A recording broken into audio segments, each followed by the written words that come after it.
boleh nak baik, kenapalah dengki sangat dengan dia tu? Kenapa dia dengki? Dia dengki dengan lah. Dia tu tak boleh tengok kita bahagia. Cem tu lah tak pernah hasut pada arwah mak tau. Tapi arwah mak tu yang sendiri tahu perangai lah macam mana. Abang dah cuba dah cover lah. Tapi lah tak pernah nak dengar cakap abang. Abang ni kenapa? Sekarang ni apa? Apa macam cak rasa nak tinggalkan lah? Lah, macam ni lah. Abang dah penat dah lah. Yang abang ada, lah dengan Syah je. Tapi kalau lah dah bosan, terpulang.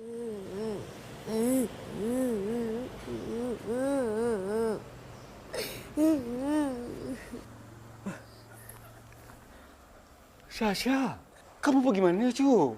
Ha? Mama tak ambil Syah kat sekolah. Syah takut. Ya Allah, Laila ni. Apa nak jadi ni? Tak apa. Jangan nangis lagi, ya. Nanti Tok hantar balik, cu, eh? Dah. Meh. Ikut Tok. Allah Akbar. Abang nak cek sampai dalam sekolah, tak jumpa. Dah tu buatlah report, takkan nak biar je. Masalah sekarang ni, hari ni tak boleh buat report. Kena besok. Puas hati. Abang jangan salahkan lah, Abang tu buat apa? Lah cakap abang buat apa? Abang keluar cek duit lah. Jaga anak seorang tak boleh. Ya abang, dalam Islam tu semua tugas abang tahu. Lah duduk rumah jadi mem. Tu janji abang kan? Nak jadi mem sangat? Yalah. Kalau abang tak mampu, lah balik rumah Mak Ngah. Senang. Pergilah balik. Pergi.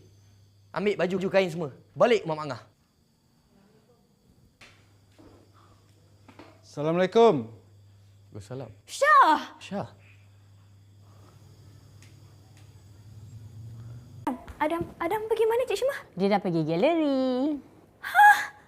Aduh. Cik Syamah tahu tak? Cim tak sempat langsung nak buatkan breakfast untuk dia. Nak gosok baju untuk dia sebab Cim bangun. Yang ni rahsia. Cik Syamah belanja. Macam ni, apa kata Cem ajak dia dating. Bawa dia jalan-jalan. Lepas tu manja-manja dengan dia. Lepas tu mesti dia lupakan baju kesayangan dia. Laila tahu memang betul-betul tak suka dia. Tapi Cim tak pernah pun sampai nak suruh Alung, nak hasut Alung untuk ceraikan dia tau. Kalau Cim buat maknanya Cim sama je lah perangai macam dia. Betul tak? Sayang. Maksud Pak Basri. Pak Basri tahu ke masalah saya? Isteri Karil tu, Laila, dia dah canang dalam kampung ni. Dia kata Karil dengan dia dah tak serumah lagi.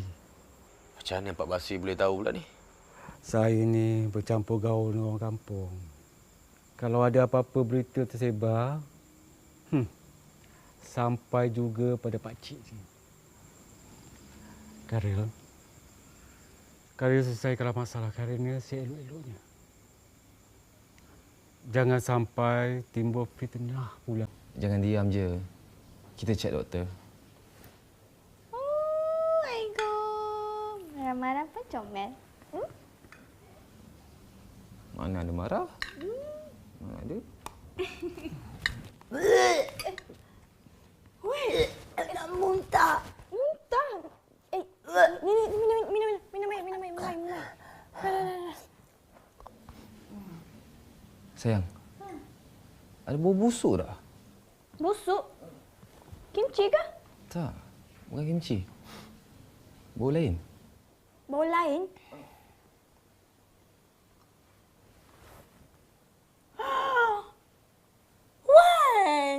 Wan oh ke? Nah ni. Macam aku kenal. Papa dah balik kan petang tadi? Tadi lepas salam-salam, makan, dia terus masuk bilik. Tapi Cem risaulah. Yalah, bila masuk bilik terus tak keluar. Takut dia tak berapa suka dengan Wan pula. Biasalah tu. Papa setiap kali balik outstation, Dia akan ambil masa untuk rehat.